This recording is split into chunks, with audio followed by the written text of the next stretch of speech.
Diriger un théâtre, finalement, c'est dans la logique même du geste de la mise en scène. C'est un rapport à une troupe, c'est un rapport à une école, tout ça. Tu vois ça comme ça? Diriger un théâtre, moi je trouve ça important que des artistes le fassent. Je trouve qu'aujourd'hui la seule chose qui marche pas dans le système en France, c'est que c'est principalement des metteurs en scène qui dirigent les théâtres, alors que je pense qu'il devrait y avoir là pour le coup une forme de parité, qu'il devrait y avoir un tiers d'acteurs, un tiers d'auteurs et un tiers de metteurs en scène. Parce que je pense que ça changerait l'histoire du théâtre.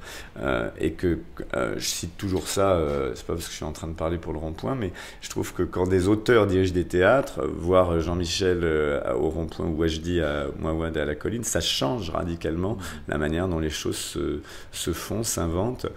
Donc ça, je dirais que bon, c'est une première chose. Après, diriger un théâtre, c'est lourd. Aujourd'hui, c'est des institutions qui sont lourdes, qui sont et en même temps, je pense qu'il ne faut pas que les artistes s'en désintéressent parce que c'est même s'il y a ce qu'on appelle des grands intendants, des gens qui ne sont pas des artistes et qui dirigent des lieux. C'est absolument nécessaire et ça n'est pas la même chose d'avoir des artistes à la tête des institutions. Ça change malgré tout quelque chose, en tout cas je le crois. Après, ce qui est formidable, c'est que ça permet d'accompagner des projets, de faire naître des projets qui ne naîtraient sans doute pas sinon. Donc non, moi je l'ai fait très jeune et puis pendant une vingtaine d'années je l'ai plus fait et j'y suis retourné parce que je trouvais que voilà, fallait j'étais plus confort quand je dirigeais pas le TNS, c'est du boulot et tout ça. Et en même temps, voilà, je trouvais que moi j'ai toujours travaillé avec de l'argent public, le service public et tout ça, c'est ça qui m'a élevé, qui a fait que j'ai la liberté que j'ai. Donc je trouve qu'il fallait rendre aussi il faut rendre des choses parce que voilà. Est-ce que tu as l'impression qu'en 20 ans, la situation justement de l'écriture contemporaine, sa représentation sur les plateaux en France a évolué? Je pense que la représentation des écritures contemporaines, on sait parce qu'on regarde les statistiques, il y a beaucoup d'auteurs contemporains énormément qui sont montés, mais beaucoup par des jeunes compagnies, des petites compagnies dans des petits réseaux, etc. Et c'est super, et ça je pense que c'est très vivant. Par contre, les écritures contemporaines ne sont pas assez présentes sur les grands plateaux. Voilà, ça c'est clair. Et je sais plus, je discutais avec une inspectrice du ministère il y a deux jours qui faisait une enquête là-dessus, et je lui disais... tous les trucs de son enquête étaient super. Et je lui dis, allez regarder sur les grands plateaux combien il y a de textes contemporains, parce que là, ça raconte des choses. Mais moi, je le vois d'une autre manière à l'opéra. Je mets en scène de l'opéra, et à l'opéra, je mets en scène que des créations. Ça m'intéresse pas de mettre en scène des classiques. Et donc, j'en fais pas tant que ça de l'opéra. Pourquoi? Parce que dans une saison type, je sais pas, Opéra Bastille, il va y avoir sur, je sais pas, 30 titres, il va y avoir 28 Traviata, Il Trovatore et Lohengrin, machin, et puis une création. Ça raconte des choses aussi, c'est-à-dire que ça raconte que pour que les choses bougent, il faut du volontarisme, et que sans volontarisme, rien n'arrive. Et encore une fois, ce qui changerait les choses, si demain, à la tête disons, je ne sais plus combien il y en a, 42 centres dramatiques en France, il y en avait 14 qui étaient dirigés par des auteurs, je pense que ça changerait les choses, par exemple. Parce que les metteurs en scène ne lisent pas assez, et c'est les metteurs en scène qui sont responsables. C'est eux qui dirigent tous les CDN pour la plupart. Et pourtant, ce sont des artistes. Donc, il pourrait y avoir... Et la Comédie Française, je pense que la Comédie Française devrait avoir la responsabilité, en dehors de sa responsabilité patrimoniale, de au moins créer, je sais pas, deux œuvres nouvelles par an, ou une, je sais pas. Ce qu'elle faisait avant-guerre, elle en créait, je crois, une majorité. Évidemment. En fait, j'avais eu les chiffres, mais c'était un secret, qu'il ne fallait pas que je donne mes sources à l'époque, mais il y a 20 ans, il y avait 8% de création d'auteurs vivants dans le théâtre public. Oui. Alors, ce qui est intéressant aussi, c'est de regarder ce que fait le théâtre privé.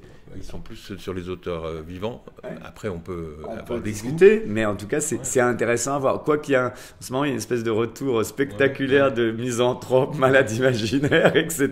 C'est un signe, peut-être. Ouais, ils ont vu que ça marchait bien. Non, ça, moi je cite souvent le théâtre privé et d'ailleurs, quand tu es un auteur contemporain et que tu es monté dans le privé, tu gagnes de l'argent. Tu vis mieux. Voilà, alors que dans le public, c'est pas encore ça. Non, là, il y a du boulot. On dit que le public vieillit. C'est une chose que tu observes ou c'est une chose qui te concerne? Oui et non. C'est-à-dire qu'au TNS, par exemple, on arrive à faire qu'ils vieillissent pas tellement, mais aussi pour une bonne raison. C'est parce que je pense que le public vieillit parce qu'on n'a pas su renouveler le public. Pourquoi est-ce qu'on n'a pas su renouveler le public? Parce que pendant des années, on a emmené des scolaires voir des classiques où ils se sont fait chier et ça leur a pas donné le goût du théâtre. Et que moi, ce que je vois aujourd'hui, c'est que les mômes, quand ils vont voir au lycée du Wajdi Mouawad, du Falk Richter, du Pascal Rambazin, ils ont envie de revenir au théâtre.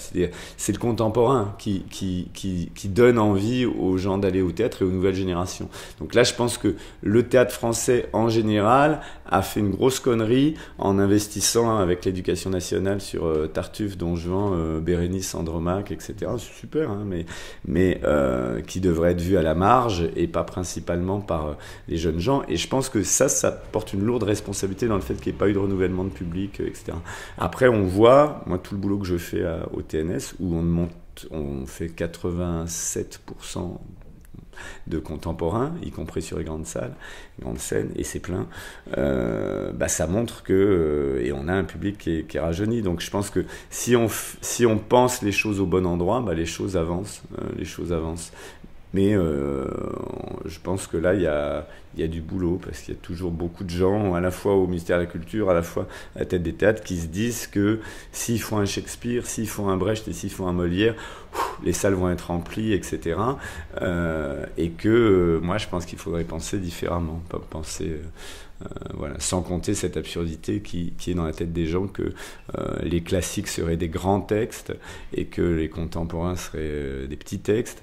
Et on sait très bien que les quelques textes qui sont restés des siècles précédents, peut-être qu'il y a quelques grands textes, et encore tous les textes de Molière sont pas des grands textes, tous les textes de Shakespeare sont pas des grands textes. Donc il y a aussi un truc comme ça, une espèce de... Alors que dans les textes contemporains, il y a énormément de grands textes. Donc voilà, moi je pense que le renouvellement du public, il passe par faire confiance aux écritures d'aujourd'hui. Tu écris, toi? Non, en tout cas, j'ai pas le temps d'écrire j'écris, mais je voudrais surtout pas écrire du théâtre. Si, j'écris pas de théâtre. Le théâtre, pour moi, c'est ce qu'il y a de plus... je comprends pas comment des gens peuvent écrire du théâtre. Je trouve ça tellement impudique. Je trouve ça magnifique. Hein. Mais de savoir que ce que tu écris va être décortiqué par une bande, puisque moi, je le fais en tant que metteur en scène, par 8 personnes qui vont entrer finalement dans ton intimité. Moi, en répétition, j'arrête pas juste de me poser la question, qu'est-ce que c'est la vie de l'auteur, qu'est-ce qu'il met de sa vie là-dedans et tout ça. Et après, de proposer ça devant 500 ou 600 spectateurs, je trouve ça terrible. Le roman, ça a cette force que tu lis le roman tout seul, quoi. Ton interlocuteur est seul. Donc je pourrais jamais écrire du théâtre, mais j'écris. Mais si un jour j'écris, je veux écrire plus sérieusement, il faut que je me déprenne de tout. Il faut du temps pour écrire. J'ai pas le temps pour écrire bien.